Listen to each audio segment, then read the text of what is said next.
Autos. And now it's time for our Orthopedic 1 injury report. Turns out football, I guess, is a tough game. And that means plenty of injuries. We bring in Dr. Jeff Backus. Let's start with the Browns wide receiver, Rashard Higgins, dealing with a sprained MCL.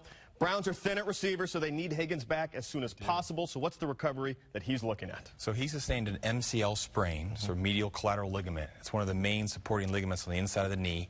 Depending upon the severity of the injury, we're looking 2 to 4 weeks. His biggest issue is going to be speed coming in and out of his breaks, especially some of his deep routes. And I know we've seen a ton of hamstring injuries in the NFL. I know the Jaguars frustrated. Leonard Fournette has barely played at all this season. What is it about these hammies that they just seem to linger and linger and linger? Yeah, they're notorious for being kind of a recurrent, lingering injury.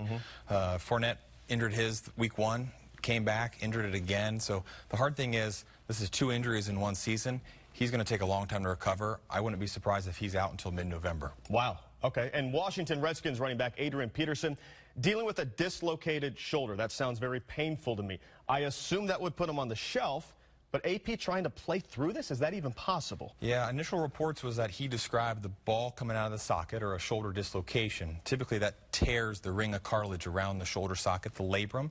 He had an MRI Tuesday, and initial reports are that it was negative, showing only a shoulder strain.